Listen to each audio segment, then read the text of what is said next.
Pada malam hari ini kita akan bahas sebuah peristiwa yang diabadikan oleh Allah Subhanahu wa taala dalam Al-Qur'an ya. Allah menyebutkan peristiwa ini dalam Al-Qur'an, artinya ini bukan peristiwa sembarangan. Dalam Al-Qur'an Allah menyebutkan laqad nasarakumullahu fi mawatin katsiratin ya, sungguh ya Allah telah menolong kalian fi mawatin katsiratin, di berbagai peristiwa yang banyak. Mawatin, berbagai tempat yang banyak. Wa yauma Hunain ya, wa yauma Hunain, termasuk diantaranya pada peristiwa hari atau perang Hunain. Nah, ini tema kita hari ini ya. Kita akan bicara tentang Ghazwa atau perang Hunain. Hunain ini nama tempat ya, sebuah lembah. Hari ini terletak di daerah antara Makkah ya, menuju ke Taif ya. Itu ada sebuah lembah namanya lembah Hunain ya. Jadi dia dari Makkah menuju ke Taif itu kan kalau sudah mendekat ke arah Taif, posisi kultur tanahnya itu mulai berbukitan ya. Walaupun di Mekah sendiri banyak bukit-bukit, tapi semakin ke arah Taif dia semakin menanjak. Jadi bentuknya miring begini ya. Nah sekarang ada dua jalur ya, kalau kita pengen ke Taif ya. Satu lewat jalur lembah, dan ini biasanya dilewati oleh bus ya. Jadi kalau kita pengen ke Taif pakai bus itu lewat bawah biasanya ya. Tapi kalau mobil kecil ya, maksudnya bukan bus, dia bisa lewat pebukitan ya, pebukitan ya. Dan di situ kita akan menyaksikan keindahan alam Taif ya. Nah, jadi pebukitan di suatu tempat antara Makkah dan Taif ini adalah sebuah lembah yang dikenal dengan lembah Hunain, bentuknya miring begini ya. Nah, disinilah kemudian lokasi peperangan ini terjadi ya, di mana kaum muslimin dihujani dengan bebatuan, dengan anak panah, sehingga walaupun jumlah mereka cukup besar pada waktu itu ya, lebih dari atau sekitar 12.000 tentara ya, karena pasukan yang datang dari Madinah sendiri itu 10.000 ditambah dengan 2.000 mu'allaf ya, yang baru masuk Islam, jadi ditaksir tidak kurang dari 12.000 orang. Nah, walaupun jumlah mereka besar ya, tapi karena kekurang waspadaan ya, akhirnya membuat mereka terjepit ya. Bahkan pasukan yang besar tadi tercerai-berai gitu ya, karena mereka sangat tidak menyangka musuh akan menghujani mereka dengan bebatuan dan anak-anak panah dari atas bebukitan. Ini peristiwa disebut dengan perang Hunain ya. Nah, kita akan bahas peristiwa ini dan nanti kita akan lanjutkan sedikit sampai nanti mungkin jam 9 kurang, lanjut ke perang Taif, atau bagaimana baginda Rasul membebaskan At-Taif, di mana Taif hari ini menjadi salah satu destinasi wisata ya, destinasi wisata untuk tempat kunjungan bagi para turis, termasuk dari berbagai daerah di Indonesia juga. Suasana yang berbeda dengan suasana Makkah ya, bebukitan, lebih dingin, ditemukan banyak sekali pepohonan ya, kemudian tanaman-tanaman terutama sayur mayur dan buah-buahan ya, kemudian bebungan ya, kita temukan di daerah Taif sampai hari ini ya. Nah, bagaimana Nabi menaklukkan dan membebaskan Taif ini juga kita akan bahas pada pertemuan ini. Oke, baik. Mohon host ya, izinkan saya untuk meng-share materi ya. Hostnya siapa? Supaya bisa oke, makasih. Oke. Oke, baik. Ini saya buka dulu filenya ya. Oke. Perang Hunain ya, dan perang Taif. Ini satu kesatuan yang tidak bisa dipisahkan. Nah, kalau kita lihat kurikulum ya, kita sudah berada di akhir ya, akhir perjalanan kehidupan baginda Rasul SAW. Ini mapping ya, sirah nabawiyah yang sudah sering saya tayangkan ya, sudah pernah kita lihat bagaimana kehidupan baginda Rasul itu dipetakan menjadi dua, era Makkiyah dan era Madaniyah. Nah, era Makkiyah ini yang sudah kita bahas tuntas. Kalau perkiraan saya sekitar 15 atau 16 kali pertemuan ya. Kemudian kita sudah pindah ke era Madaniyah ya. Peristiwa-peristiwa besar, perang Badar, perang Uhud, perang Khandaq ini sudah semua. Kemudian Sulhul Hudaybiyah, perang Khaybar, perang Mu'tah, dan bulan lalu kita bahas Fathu Makkah ya.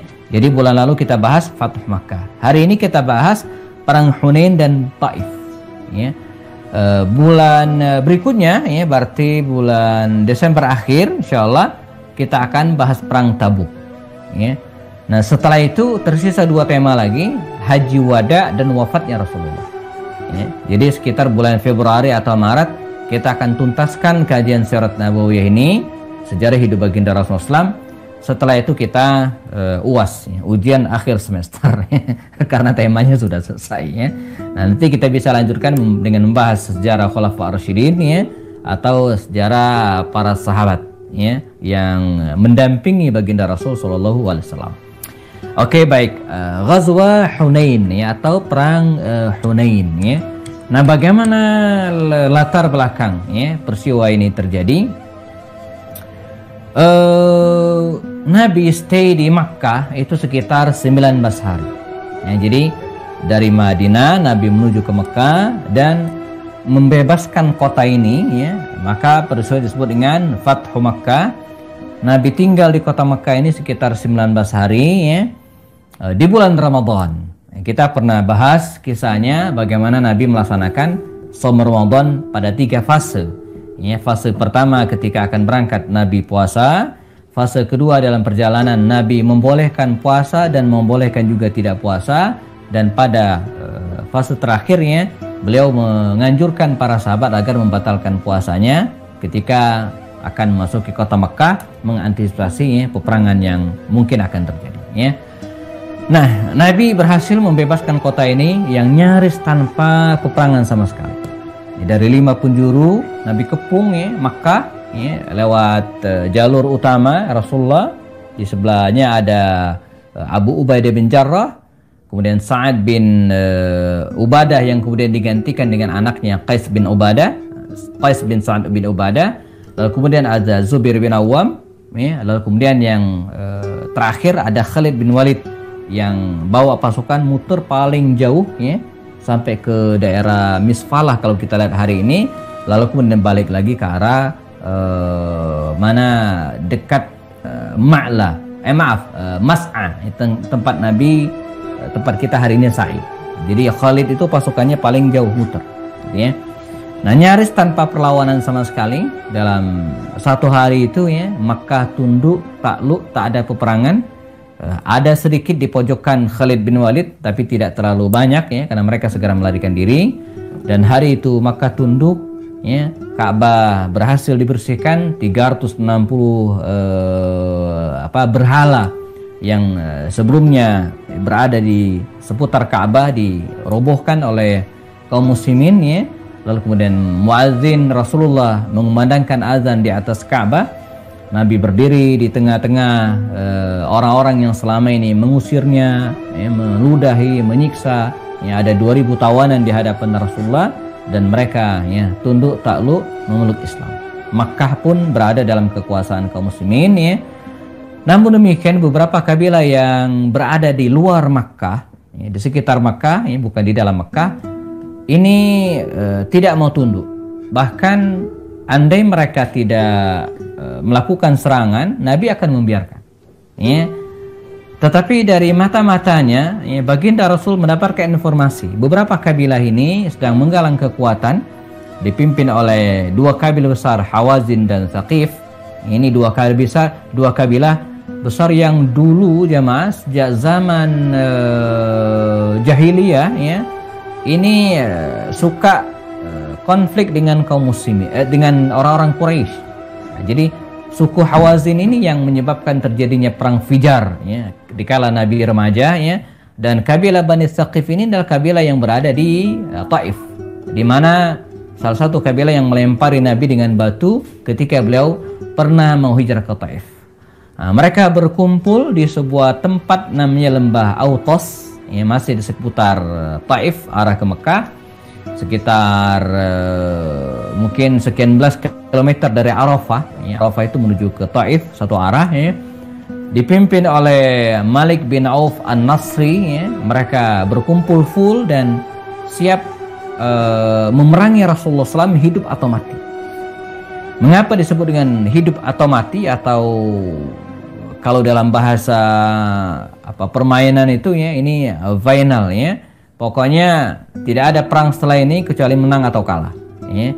Hal ini ditandai dengan di mana mereka membawa semua harta benda mereka, ya, istri bahkan anak-anak disertakan semua. Artinya kalau mereka kalah ya ambil semua, ya hancur ya. Dan kalaupun mereka menang maka itu yang mereka harapkan. Ya. Beberapa di antara mereka tidak menginginkan hal ini, ya, tapi Malik bin Auf ngotot. Ya, bahkan dia sempat mengirimkan mata-mata kepada kaum muslimin untuk mengetahui kondisi kaum muslimin, walaupun akhirnya dia gagal mengetahui kondisi kaum muslimin. Nah, mendengar hal ini, baginda Rasul segera mengutus mengirimkan mata-matanya, Abu Hadrat al-Islami, ya, namanya Abu Hadrat al-Islami, dan dia berhasil mata-mata ini jangankumullah masuk ke pusat gitu ya musuh dan mengetahui jumlah mereka, ya, kondisi mereka dan apa yang akan mereka lakukan. Dan clear ya bahwa mereka akan menyerang kaum muslimin. Ini poin tersendiri bagi kaum muslimin, karena dalam peperangan itu ada kaidah mengenal kondisi lawan, itu artinya kita sudah memegang 50% kemenangan. Ya. Sama seperti ujian fahmus soal, ya, faham soal, nisful ijabah, itu sudah memegang separuh jawaban. Ya. Jadi dalam teori ujian itu saya ingat pesan Ustadz saya dulu ya. Apalagi kami dulu baik di Lipia ataupun di sebelumnya di pesantren, ujian itu full dengan bahasa Arab. Full dengan bahasa Arab. Pelajaran apapun nih, mau hadis, fikih, seterusnya full bahasa Arab. Maka kata Ustadz, pahami soalnya dulu ya, karena fahmu soali nisfu ijabah. Jadi separuh memahami soal, kalau kita sudah paham soal, ya, apalagi dengan bahasa asing ya, itu arti kita sudah mengantongi separuh jawaban. Dalam teori perang juga demikian, ya, mengenal kondisi lawan itu juga ya, bisa menjadi salah satu penyebab kita menang. Dalam kajian-kajian teori politik ya, ini juga suka dipakai. Nah, itulah pentingnya survei, itulah pentingnya FGD ya, untuk mengetahui kondisi lawan politik misalnya kan, supaya tahu kekuatan kita. Ini juga sering dipakai. Nah, Nabi ya, juga demikian, dikirim mata-mata, dan dari Abu Hadrat al-Islami ini ya, Nabi tahu tentang kondisi lawan. Maka di bulan Syawal ya, setelah mereka menyelesaikan Ramadan di Makkah ya, di bulan Syawal 8 Hijriah, masih tahun ke-8 Hijriah, setelah stay di Makkah ya, kira-kira 18 atau 19 hari ya, Nabi memberangkatkan pasukannya menuju ke Autas, lembah di mana pasukan Malik bin Auf An-Nasri berada.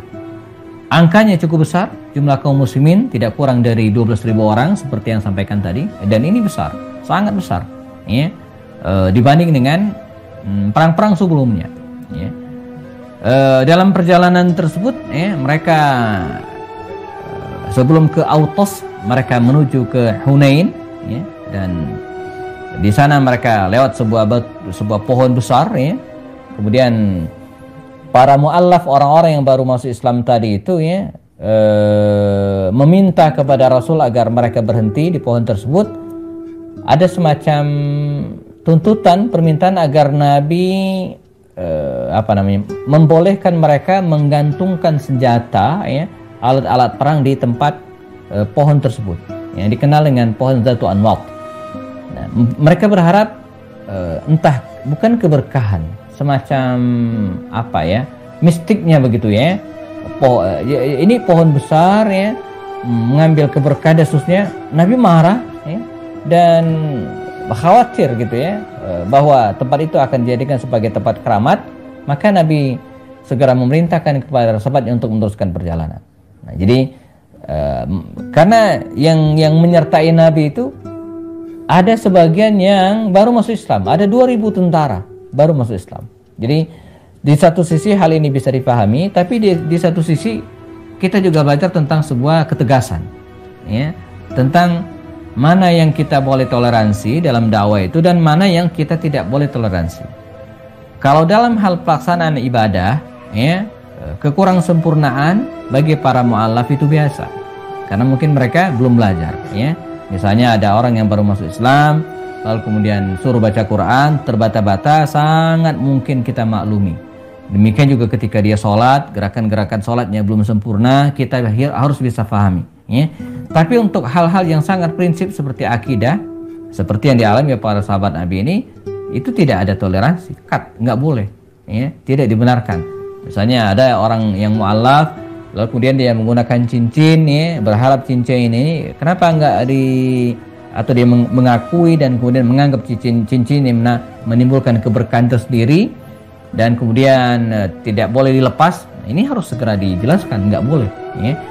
Menggunakan cincin ya boleh, tapi kalau menganggap bahwa di dalamnya ada, ya, kekuatan-kekuatan sendiri yang bisa menyebabkan manfaat atau mudarat bagi orang yang menggunakannya, nah ini tidak bisa dibenarkan, harus segera dijelaskan dari awal, tidak ada toleransi. Baik, ini PR pertama yang diselesaikan oleh Rasul. PR kedua, ya, jumlah mereka ini sangat besar. Maka dalam Al-Quran disebutkan idh a'jabatkum kathratukum, mereka bangga dengan banyaknya jumlah. Nah, ini juga pelajaran bagi kita bahwa seperti yang disebutkan oleh Syekh Yusuf Al-Qaradawi, manakah yang lebih utama, kuantitas atau kualitas? Jelas kualitas dan bukan kuantitas.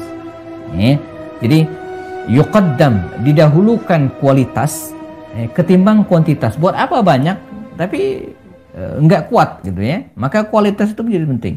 Yang menarik justru kalau kita bisa, ya, banyak dan berkualitas. Nah, itu penting. Tapi Anda pun harus memilih, bahkan dalam hal ibadah sekalipun, ya, kualitas itu harus diutamakan. Sholat tarawih 20 rakaat banyak, ya, kuantitas banyak, tapi nggak benar, ya.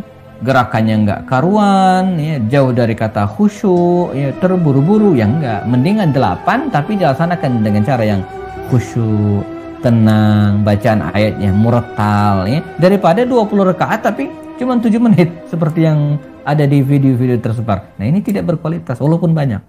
Jadi kualitas itu didahulukan gitu, ya, ketimbang kuantitas. Nah, pasukan kaum muslimin waktu itu merasa bangga dengan banyak jumlah. Nah, dan ini membuat mereka kehilangan kewaspadaan, ya. Mereka kehilangan kewaspadaan dan pada bulan Syawal, masuk pada paruh pekan kedua sekitar tanggal 10-an di bulan Syawal, pasukan kaum muslimin, ya, terus bergerak dan masuk ke sebuah lembah, ya. Sebelum Autos itu ada sebuah lembah namanya lembah Hunain, ya. Ketika mereka dengan santai, tanpa ada kecurigaan dan tanpa ada kewaspadaan, ya, ketika mereka sedang melewati lembah ini, ya, tanpa mereka sadari dan tanpa mereka duga sama sekali, ternyata musuh telah mengepung mereka dari atas bebukitan dan balik-balik batu besar, ya. Maka seketika, ya, mereka mendapatkan serangan dengan batu-batu yang mereka lemparkan dari atas, anak panah, tombak, sehingga mereka kaum muslimin kocar-kacir. Ada yang lari ke depan, ada yang balik lagi, ada yang turun ke lembah, ya, dan tanpa bisa dikendalikan oleh baginda Rasul sebagai pimpinan perang pada waktu itu. Nah, ya, maka Nabi segera bertindak dengan cepat gitu, ya, mengingatkan mereka, ya. Tapi bagaimana cara mengingatkan orang-orang yang sedang panik sementara suara Nabi terbatas, ya? Dan di sini kita melihat keteguhan beberapa kalangan muhajirin yang sejak awal mendampingi baginda Rasulullah. Di sini kita melihat senioritas itu kadang menjadi penting, ya. Mereka yang membersamai Nabi pada awal-awal dakwah, Abu Bakar Siddiq, Umar bin Khattab, Utsman bin Affan, dan, ya, as-sabiqunal awwalun ini dalam kondisi carut marut, dalam kondisi centang perenang, kocar kacir seperti ini, yang mereka lakukan adalah merapat ke arah Rasul sallallahu alaihi wasallam. Ini juga pelajaran bagi kita, ya. Dalam kondisi yang tidak jelas seperti itu, para sahabat merapat ke Rasul SAW. Dan itu sedikit, hanya sekitar 200 orang di antara 12.000 tentara. Ya. Dan 200 orang ini adalah orang-orang dekat Rasulullah SAW seperti Abu Bakar As-Siddiq, Umar bin Khattab dan keluarga Rasul. Ya. Di antara mereka adalah Abbas bin Abdul Muttalib, paman Rasul. Maka Nabi segera mengatakan, ya ammi, wahai pamanku, ya, katakan kepada mereka. Jadi Abbas ini suaranya gede, suaranya lantang, ya. Seru yang lain supaya halumma ilaina, kumpul. Ya, kita atur lagi barisan. Ya. Setelah mereka terpencar dan dengan susah payah, sedikit demi sedikit, akhirnya ya, kaum muslimin berhasil dikumpulkan dan kemudian Nabi merapikan lagi safnya setelah kocar kacir dan dengan izin Allah Subhanahu Wa Taala. Nanti kita akan jelaskan ya. Wa anzala alaihimus sakinah, Allah menurunkan ketenangan. Nah, ini kuncinya. Jadi menghadapi masalah, bahkan menghadapi corona seperti ini, babnya apa? Tenang. Ya, jaga mental kita, ya, jangan panik. Ya, saya ada teman yang ibunya itu sudah 60 tahun sekian, ya, tadi bagi kontakan, dan sudah biasa dia, namanya dia ada diabetes, ya, sakit diabetes, dan sudah sangat biasa, sakit, pusing, kemudian mengeluh perut dan seterusnya. Ya, ini sudah namanya sudah uzur, sudah usianya sudah lanjutnya, tapi dihadapi dengan biasa. Nah, qadarullah ketika di swab ternyata positif COVID. Begitu mendengar positif COVID itu, kemudian langsung down, tidak bisa bangun dan bahkan sempat dibawa ke ya, ruang gawat darurat, ya, dibawa ke IGD. Karena apa? Karena mentalnya nggak siap, down. Ya. Nah, Nabi ya, berhasil menenangkan mereka. Allah SWT menurunkan ketenangan dalam diri para sahabat ini. Ya. Mereka pun berkumpul kembali. Setelah barisan rapi, Nabi segera mengomandain pasukan ini, ya, mengepalai pasukan ini, dan segera kemudian mereka berangkat. Ya, dan tibalah mereka melewati Hunain, tiba ke Autos, ya, dan lanjut ke daerah Nakhla. Ya, mereka berhasil memenangkan peperangan. Ada 70 dari kabilah Bani Thaqif itu terbunuh, tidak bisa dihindarkan. Dan dikatakan pada perang ini kaum muslimin mendapatkan harta rampasan yang sangat banyak karena musuh memang bawa bawa hartanya dan anak-anaknya. Data saya kutip dari kitab Ar-Rahiqul Maktum mengatakan kaum muslimin dalam perang Hunain ini berhasil mengumpulkan harta rampasan tidak kurang dari 6.000 orang. Ya, 6.000 tawanan. Ya. Ada ya, tawanan ini ya, macam-macam, ada tentara perang, ada anak-anak, ada ibu-ibu dan seterusnya. Ya. 24.000 unta. Saya nggak kebayang banyaknya. 40.000 domba. Karena memang mereka bawa. Ya. Ada 4.000 uqiyah, ya, 4.000 keping uang emas. Ya.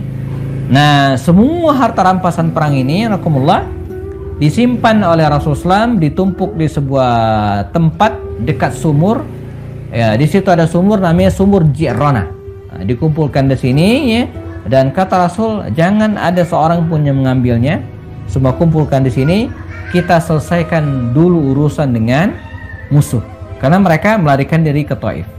Maka mereka pun segera berangkat ke Taif, ya, dan nyelip sedikit di antara tawanan itu. Nabi mengenal seorang wanita namanya Syaimah bintil Haris. Dialah teman main Rasulullah ketika dulu Nabi berada di Taif. Kita ingat cerita masa kecil Rasulullah 4 tahun namanya berada di Taif, ya, menyusu kepada Bunda Halimah As-Sa'diyah. Nah, kita pernah ceritakan pada awal-awal kisah. Nah, Nabi masih kenal, ya, dengan Syaimah bintil Haris. Jadi di antara tawanan perang itu Nabi melihat, oh, dia juga masih ingat dengan Rasulullah. Nabi melepaskan sorbannya dan kemudian membentangkannya, dan Syaimah bintil Haris ini akhirnya, ya, masuk Islam bersama dengan sisa-sisa tawanan yang lain. Ya. Nah, dimerdekakan oleh Rasul dan dia pun memeluk Islam. Baik, Nabi meneruskan ke Taif dan kemudian dikejar oleh Rasulullah ke Taif. Ya. Khalid bin Walid diperintahkan untuk mengepung Taif. Ya. Lama 40 hari lamanya mereka mengepung Taif. Taif ini jemaah bebukitan, pegunungan, dan sangat sulit untuk ditaklukkan. Ya. Dan selama masa pengepungan tersebut, ya, terjadi saling serang, ya.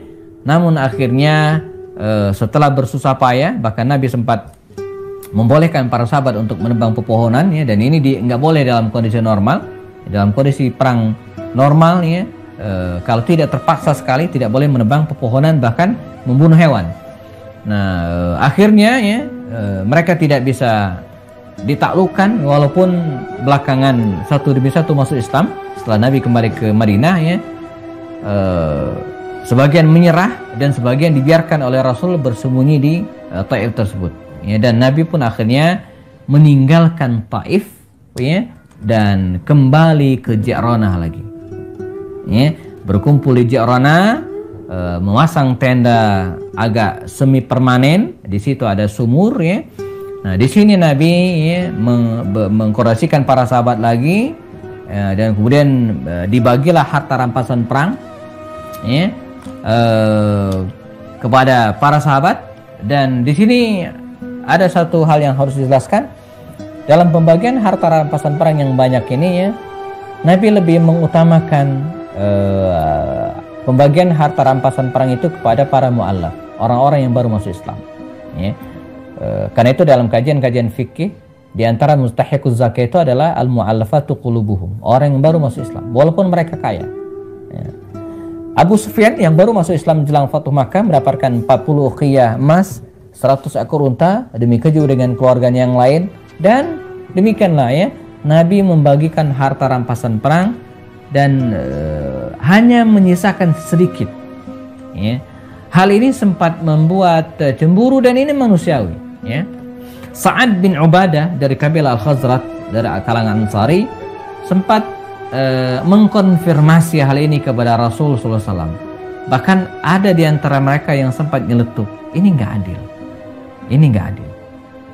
Kata Rasulullah, kalian menuduh saya tidak adil. Lalu siapa yang bisa adil kalau saya saja dituduh tidak adil, terus siapa yang bisa adil, kata Rasulullah. Begini kata Nabi. Maka Nabi meminta kepada semua sahabat Ansar ya, sahabat Ansar, Sa'ad bin Ubadah dan kawan-kawannya untuk berkumpul di sebuah tempat ya, dan tidak ada yang lain, semuanya Ansar. Kata Rasul, umumkan kepada para sahabat Ansar, berkumpullah kalian sebuah lembah dan saya ingin bicara hanya dengan Ansar. Bahkan dikisahkan Abu Bakar Siddiq menghampiri baginda Rasul waktu itu dan ingin menemani beliau. La, kata Rasul, jangan. Anda ya Abu Bakar minal muhajirin, Anda ini muhajirin, saya hanya ingin bicara dengan Ansar. Ini Abu Bakar kita harus berhusnuzon ya. Dia bukan pengen bercampur, bukan, tapi ingin mendampingi Rasulullah sebagaimana pada peristiwa-peristiwa sebelumnya dia tidak pernah jauh dari Nabi. Maka Nabi mengatakan sekali lagi, tidak, Abu Bakar Anda orang muhajirin, saya cuma pengen bicara dengan orang-orang Ansar. Maka setelah mereka berkumpul, maka Nabi mengatakan, ya ma'asyiral Ansar, wahai sahabat-sahabatku kalangan Ansar, sebagaimana kalian tahu bahwa kalianlah yang pertama kali menolong kami ketika kami hijrah dari Mekah ke Madinah. Kalian telah mengorbankan segalanya bagi kami, kata Rasulullah. Memberikan rumah, memberikan lahan, memberikan apa yang kami butuhkan. Ya, sehingga Allah Subhanahu wa taala menjuluki kalian dengan Ansar, Ansarullah, para penolong agama Allah, Ansar. Ya, jadi kalimat Ansar itu atau kata Ansar itu dari Allah, Allah yang ngasih. Was-sabiqunal awwaluna minal muhajirin wal ansar. Dalam surah At-Taubah 100 dikatakan ya. Nah, kalian yang disebut oleh Allah dengan Ansar ya. Kalau kalian mau, kata Rasul, kalian bisa menuntut ya, itu hak ya. Tapi kata Rasulullah ya, kalian boleh memilih ya, apakah ingin mendapatkan harta rampasan yang banyak seperti ini atau kalian memilih Rasul saya, kata Rasul. Dan ketahuilah ya, ini kekhawatiran kedua dari sahabat Ansar. Mereka mengira ketika Makkah sudah ditaklukkan, Nabi kemudian balik lagi ke kampung halamannya, meninggalkan Madinah. Ini salah satu hal yang mereka tanyakan kepada Nabi. Kata Rasulullah, wallahi demi Allah, sungguh di mana kalangan Ansar berada, di lembah mana kalangan Ansar berdiri, maka di situ saya akan berada. Artinya Nabi akan kembali ke Madinah Al-Munawwarah lagi, membersamai mereka. Jadi kata Nabi, saya memang memberikan harta dunia kepada mereka, tetapi untuk kalian wahai Ansar, saya. Jadi ini bahasa sederhananya, pilihannya begitu. Pengen harta dunia silakan, atau pengen kalian membersamai Rasulullah. Maka para sahabat Ansar itu nakumullah menyesal luar biasa. Mereka sudah menuduh ya, menyangka sedikit su'uzan kepada Nabi, sampai mereka berpelukan, menangis, hatta fadat ayunuhum, mata mereka itu mengucurkan air mata dan membasahi jenggot mereka. Ya, mereka menyesal dan itu berarti ya, urusan clear, tidak ada lagi syak wasangka di antara para sahabat Nabi. Ya, dan setelah beres selesai, maka dan dibagikan semua harta rampasan perang tersebut. Ya, ternyata ketika mereka akan meninggalkan Ji'rana ini, beberapa orang datang ya, dari Taif tadi menyerahkan diri dan masuk Islam. Maka Nabi meminta kepada para sahabat untuk mengembalikan harta tersebut kepada orang-orang yang baru masuk Islam ini. Walaupun awalnya kaum muslimin menolak, tapi akhirnya Nabi membujuk kepada mereka dan dikembalikan lagi harta tersebut kepada kabilah yang baru masuk. Ya. Nah, di antara mereka ada Malik bin Auf, pimpinan panglima musuh tadi, dan dia pun memeluk Islam. Ya. Nah, di sini ada beberapa peristiwa ya, menarik. Ketika Nabi akan bertolak dari Ji'rana ini, ya, sebelum kita teruskan, misalnya ada seorang anak muda ya, dari Badui. Ini kisahnya lucu. Dari Badui, dari kampung ya, Arab kampung ya. Tergopoh-gopoh dia datang Rasulullah. Bukan Muslim. Dia nggak dipaksa oleh Rasulullah untuk masuk Islam. Ya Muhammad, katanya, Muhammad, Anda menang perang. Nabi tersenyum. Boleh dong minta 1-2 ekor kambing, katanya begitu ya. Ini orang kampung ya, jadi polos ya. Anda kan menang perang nih, coba minta dong ya, 1-2 ekor kambing ya. Nah, bagi bangsa Arab waktu itu ya, mungkin mereka minta 1-2 ekor kambing itu kayak kita minta telur ayam kali ya. Kalau kita kan kambing itu kan mahal ya. Nah, jadi karena bagi mereka sudah biasa. Boleh, kata Rasul. Anda lihat di lembah sana, ya, mungkin masih ada beberapa ekor kambing, coba lihat. Maka dia datang ke lembah tersebut belakangan, ya. Kemudian setelah itu dia menghadap bagian Rasul. Gimana, kata Rasul? Ada kambing? Oh, ada, Rasulullah. Ambil, kata Rasul. Berapa? Ambil semua. Ambil semua. Sak lembah itu ya. Tidak disebutkan berapa ekornya, tapi oleh Rasul dikasihkan semua ke laki-laki ini. Apa yang terjadi, jemaah? Ya, dia lari kembali ke kampung halamannya, ya, ke pinggiran kota Taif tersebut, ya, dan mengundang orang-orang keluarga besarnya itu. Katanya, ayo kita datang kepada Rasul, kita datang kepada Muhammad, kita masuk Islam, kita masuk Islam. Muhammad itu katanya kalau bersedekah, ya, dia tidak takut miskin. Ini kalimatnya. Jadi Muhammad itu kalau sedekah tidak takut miskin. Jadi ada orang-orang seperti ini, jemaah dalam kajian-kajian ilmu dakwah ya. Ada orang yang akan ngikut apa kata Anda, dan ini ungkapan Umar bin Abdul Aziz rahimahullah. Orang akan ngikut apa kata Anda setelah kebutuhan pokok mereka terpenuhi, setelah mereka dikenyangkan, setelah mereka diberikan kenyamanan, dia ngikut. Seperti ya, Arab Badui dan keluarganya ini.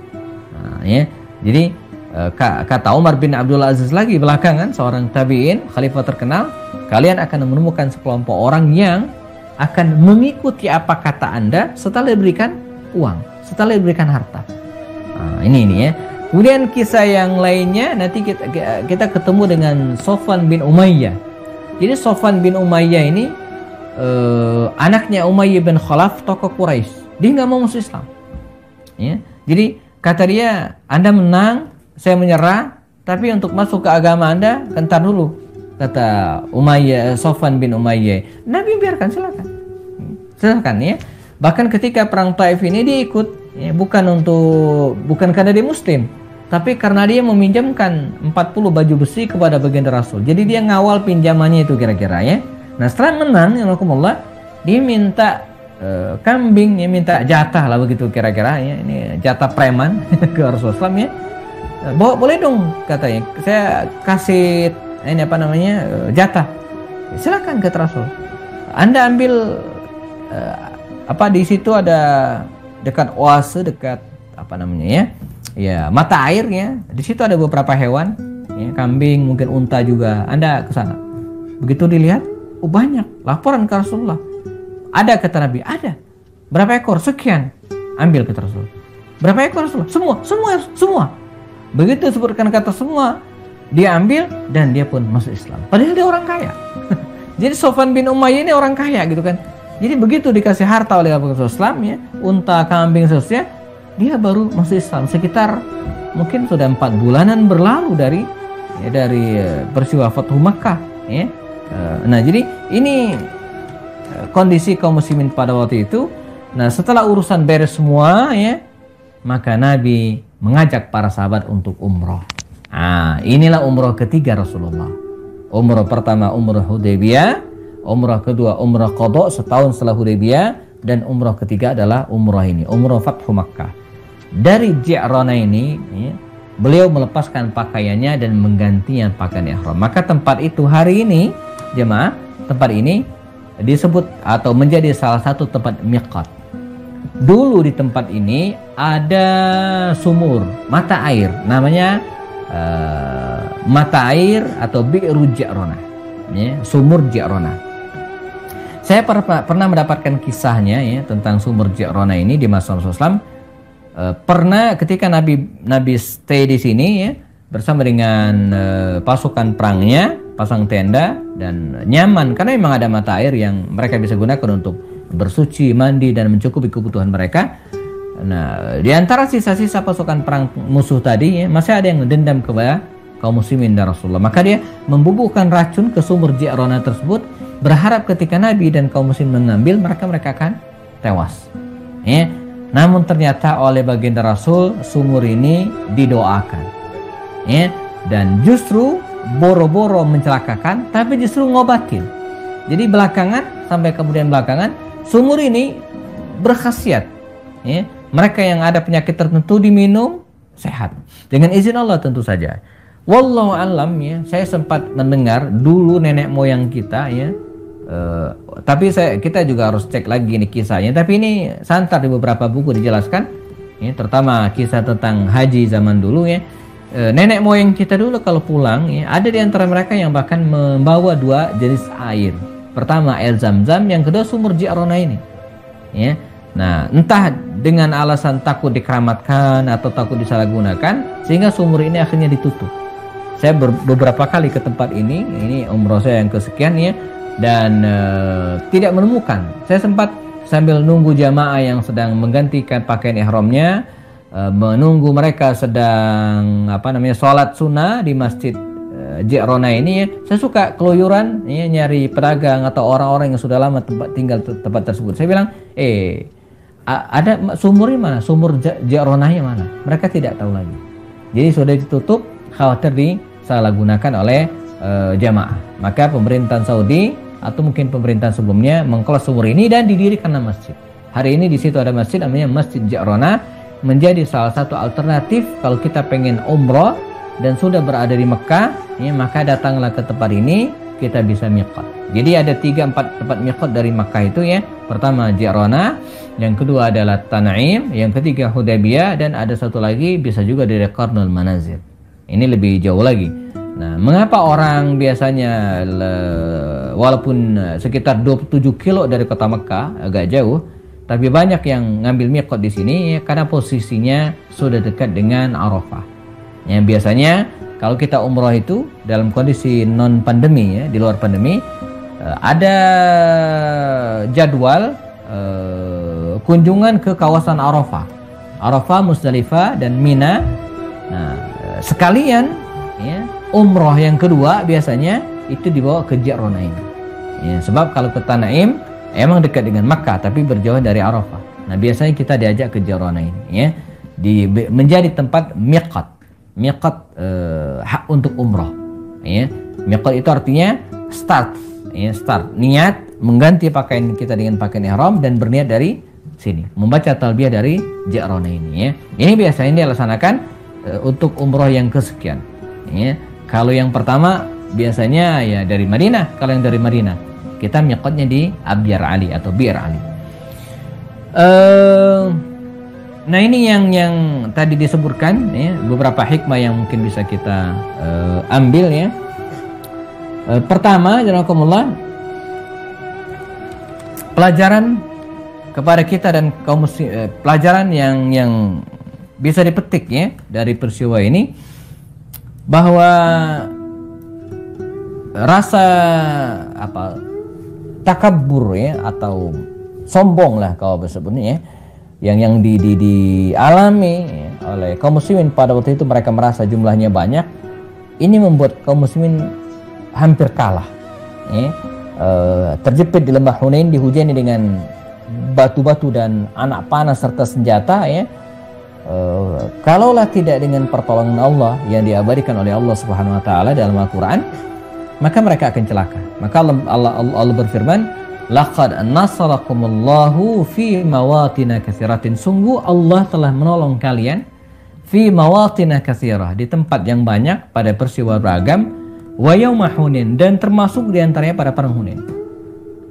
Id a'jabatkum kasratukum, ketika jumlah kalian yang banyak itu a'jabatkum, telah membuat kalian takjub, bangga, berlebihan, ta'ajjub, ujub.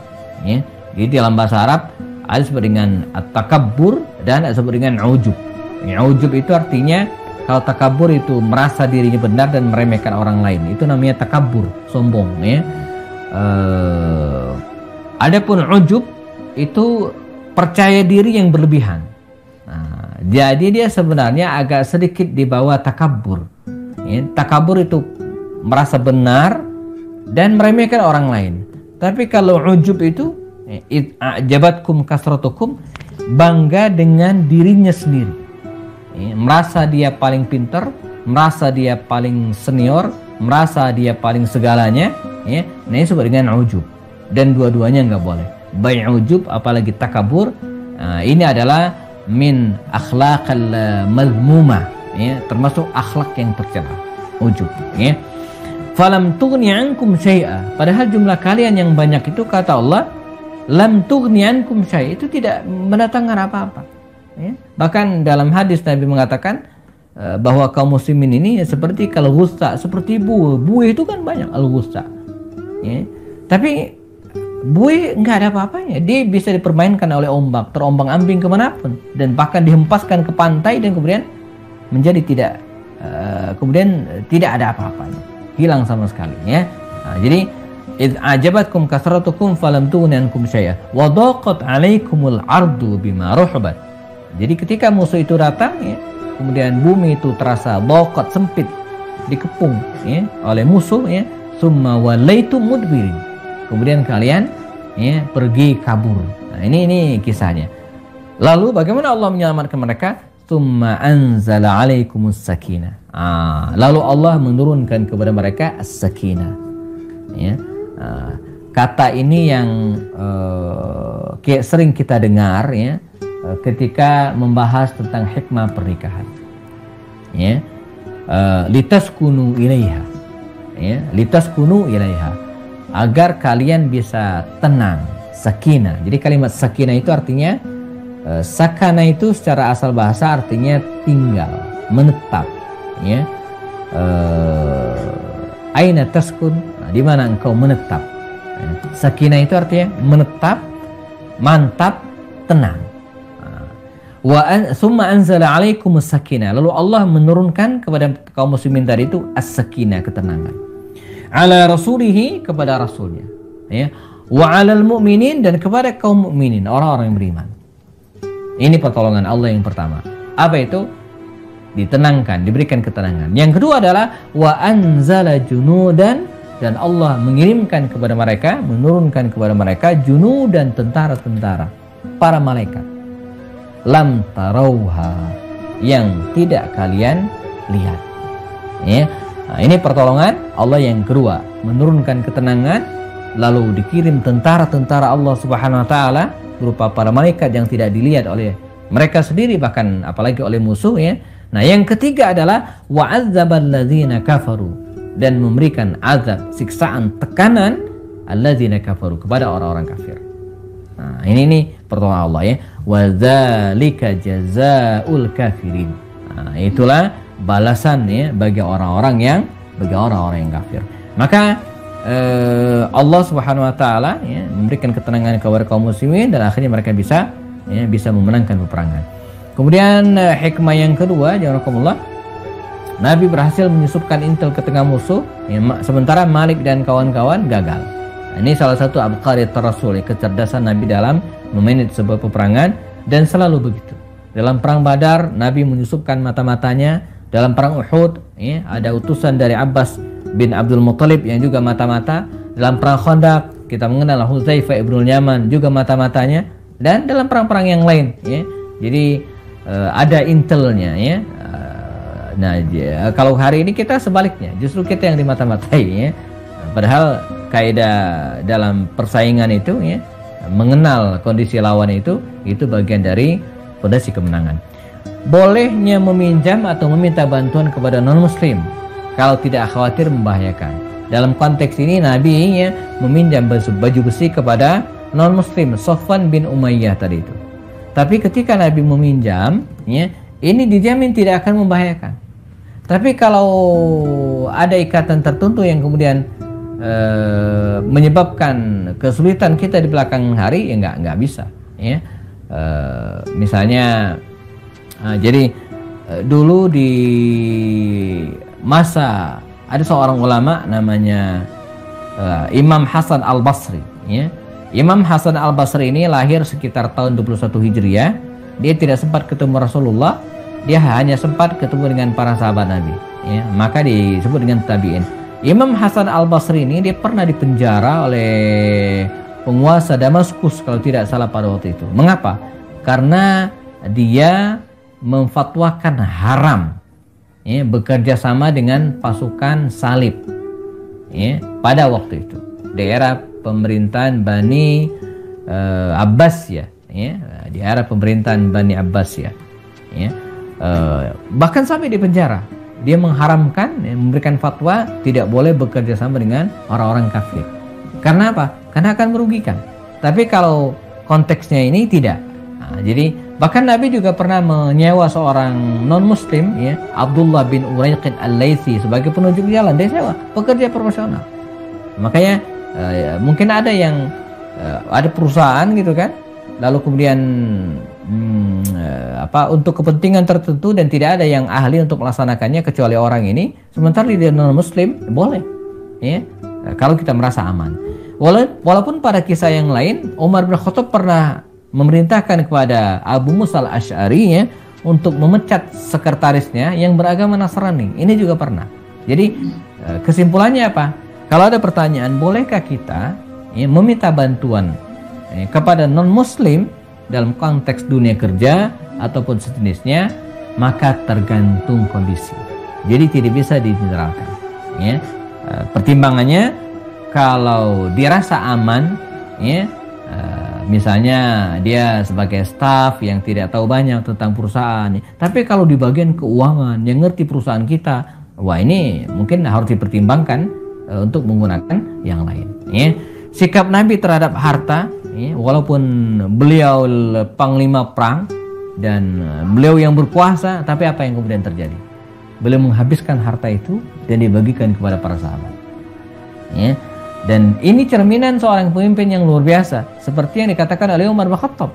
Kalau saya mendapatkan kemenangan, harta berlimpah, maka, ya, orang yang terakhir kali mencicipi kenikmatan itu adalah saya, ya. Jadi kalau rakyatku kekenyangan, kata Umar, maka saya orang yang terakhir kali merasakannya. Dan hal ini terbukti ketika suatu saat datang utusan dari Azerbaijan, ya, membawa makanan khas kepada Umar bin Khattab. Kata Umar bin Khattab, apakah makanan khas yang enak ini menjadi makan keseharian rakyat Azerbaijan? Kata utusan ini, enggak, ini khusus bagi engkau ya Umar. Ini makanan mahal, tidak mungkin dimakan oleh sembarangan orang. Nah, kalau begitu bungkus ulang, bawa, kembalikan ke rakyatmu. Wallahi demi Allah, kata Umar, saya tidak akan makan makanan yang bagus ini sampai rakyat Azerbaijan terbiasa menikmati makanan. Nah, jadi jangan sebaliknya gitu kan. Ketika dilanda kelaparan, ya, oh dia paling belakangan. Tapi kalau mendapatkan kekenyangan, ya paling duluan. Ini namanya pemimpin yang tidak benar, ya. Nah, Nabi demikian sikapnya terhadap harta. Terakhir, belajar kelegowohan dari sahabat Ansar. Nah, saya pernah ceritakan tadi bagaimana mereka menerima pembagian dari Nabi tersebut, ya, dan menyerahkan semuanya kepada baginda Rasul, memilih untuk membersamai baginda Rasul, ya. Slide terakhir sebagai tambahan penyempurna, ya, hikmah di balik perang Taif, ya, keberanian Nabi dalam berperang. Selesai menaklukkan Hunain, Nabi tidak berhenti, tuntas. Fa idza faraghta fansab. Ya. Jadi kalau sudah selesai satu urusan, maka lanjutkan ke urusan berikutnya sampai tuntas. Larangan membunuh anak-anak dan wanita dalam perang. Nabi tidak membunuh anak-anak dan wanita dalam peperangan. Haram hukumnya, nggak boleh. Ya. Ketika perang melawan Bani Quraidah, ya, dikisahkan ada seorang anak kecil di mana para sahabat berbeda pendapat. Apakah dia sudah dewasa atau belum? Kalau dewasa, bisa jadi dieksekusi, dihukum. Karena di bagian tentara perang. Tapi kalau masih anak-anak, nggak boleh. Itu sampai detailnya, ya, mereka harus memeriksa bulu rambut, bahkan rambut kemaluan anak ini. Artinya kalau sudah tumbuh, berarti sudah dewasa. Dan bisa dimasukkan ke kategori tentara perang. Tapi kalau belum, maka dia dianggap anak-anak. Dan ternyata ketika diperiksa, belum. Oh, ini anak-anak, jangan dibunuh. Sampai segitunya gitu ya. Nah, kemudian kebijaksanaan Nabi terhadap para mu'allaf, ya, bagaimana Nabi memperlakukan mereka dengan perlakuan yang sangat baik. Keutamaan kaum Ansar tadi sudah. Nabi ya diuji dengan dua hal. Ujian saat susah ketika terjadi kekalahan dalam perang Hunain pada awal, ya, dan ujian kesenangan ketika mereka mendapatkan harta yang banyak. Dan dua-duanya bisa dilewati oleh Rasulullah dan kaum muslimin, ya. Kemenangan di Taif harus menunggu lama, ya. Jadi tidak langsung hari itu juga, bahkan setahun kemudian baru Taif itu full berada di bawah kaum muslimin. Ketika Nabi melaksanakan haji wada tahun ke-11 Hijri, tahun ke-10 Hijriah, Taif sudah full yang berada dalam kekuasaan kaum muslimin, ya. Perang Taif adalah puncak kemenangan umat Islam, di mana mereka yang dulu pernah mengusir Nabi, ya, ketika Nabi hijrah ke tempat ini, satu demi satu masuk Islam, datang ke Madinah. Makanya tidak lama setelah peristiwa ini, turunlah firman Allah Subhanahu wa taala dalam surat Al-Fatih, dalam surat An-Nasr, "Idza jaa nasrullahi wal fath wa ra'aitan nasa yadkhuluna fi dinillahi afwaja." Ya, ketika datang pertolongan Allah dan terbebasnya Makkah, wa ra'aitan nas, dan engkau melihat ya Muhammad an-nas, ya, yadkhuluna fi dinillahi afwaja. Mereka masuk ke agama Allah ini dengan afwaja, dengan berbondong-bondong. Jadi bukan per orang, tapi bergelombang. Ya, di antara yang bergelombang datang itu adalah Ahlu Taif, penduduk Taif. Dan nanti kita akan lihat puncaknya kapan? Ketika di masa pemerintahan Umar, ya, di antara para pemuda, para pejuang, mujahid muda, ya, yang ikut berperang melawan pasukan kaum muslimin, melawan pasukan Persia waktu itu adalah anak-anak muda Taif yang dulu melempari Nabi dengan batu. Hari itu mereka berada di bawah, ya, titah Islam dan sangat memberikan peran yang besar kepada kaum muslimin. Nah, karenanya dalam poin yang terakhir ini, ya, kita tidak bisa atau tidak boleh patah semangat bahkan terhadap orang-orang yang memusuhi kita sekalipun. Mungkin bapaknya nggak bisa diajak kerjasama dan seterusnya, tapi kita berharap pada anak-anaknya. Dalam konteks memakmurkan masjid ini sebagai penutup, ya, juga demikian. Ya, jadi mungkin bapaknya belum rajin ke masjid, tapi kita bisa mulai dari anaknya. Ya, kalau anaknya sudah rajin, kan lama-kelamaan bapaknya juga ikut gitu, ya, insya Allah. Baik, ini Ghazwah Hunain, teman-teman sekalian, menutup kajian pada malam hari ini. Dan pada pertemuan depan kita akan bahas perang Tabuk. Ini perang terakhir yang diikuti Nabi. Ini perang besar yang diikuti Nabi, ada 30.000 tentara berangkat melakukan perjalanan 15 hari 15 malam dari Madinah menuju ke Tabuk, ya. Pulangnya juga demikian, ya. Itu adalah perang terakhir. Baik, kita sisakan waktu, ya, untuk diskusi. Silakan, ada waktu 10-15 menit sebelum jam 9. Ya, jika ada yang tanyakan tentang tema kita hari ini atau yang berhubung dengan surat Nabawiyah, dipersilakan. Sementara dari saya cukupkan. Assalamualaikum warahmatullahi wabarakatuh. Waalaikumsalam warahmatullahi wabarakatuh. Baik, jamaah sekalian, jika ada pertanyaan bisa langsung menyampaikan. Buka mic untuk ditanyakan. Di YouTube juga belum ada, Ustadz. Jadi dari host tadi saya mungkin terskip mengenai ini, Ustadz. Objektifnya Malik bin itu apa ya, gitu? Karena kan bahwa kabar Fathu Mekah itu pasti sudah tersebar gitu ya, bahwa Rasul bersama pasukannya menguasai kembali Mekah gitu. Terus tiba-tiba ada pasukan dari gunung, katanya ini gunung nih. Iya. Gunung gitu. Iya. Saya nggak nangkep objektifnya apa ya, maksudnya menata pasukan Rasul begitu. Iya. Gitu Ustaz. Oke. Jadi ketika baginda Rasulullah SAW menaklukkan kota Mekah secara khusus gitu ya. Nah, di luar kota Mekah itu, Taif itu kan di luar kota Mekah. Taif itu berjarak sekitar 87 kilo dari kota Mekah. Artinya sudah di luar Mekah dan sekitarnya gitu ya. Nah, itu belum bisa sepenuhnya menerima kemenangan Rasulullah. Ya. Nah, kabilah-kabilah kecil ini, terutama dua kabilah Saqif dan kabilah Hawazin, ya, ini kemudian berkumpul ya, untuk melakukan perlawanan terhadap baginda Rasulullah yang sudah menguasai Mekah. Ini awalnya gitu ya. Dan ini saya kira standar biasa karena ketika ada kekuatan baru yang muncul, maka kekuatan lama itu tidak otomatis kemudian tunduk ya. Mereka merasa lebih senior, merasa lebih kuat, dan mereka juga berpikir ketika selama ini mereka punya kepentingan ekonomi di Makkah lalu dikuasai oleh kaum muslimin ya, mereka khawatir tidak akan mendapatkan lagi. Jadi kepentingan ini yang kemudian menyebabkan mereka berkumpul ya, bersatu orang-orang yang tidak puas ini dan membentuk sebuah pasukan yang besar yang jumlahnya mungkin tidak jauh beda ya, 12.000 sekian dengan kaum muslimin ya. Nah ini akhirnya mereka bersiap-siap, tapi Rasulullah menangkap bahaya ini ya, dan sebelum itu terjadi Nabi kemudian mendatangi mereka di lembah Utus dan menyelesaikan dengan baik. Wallahu a'lam.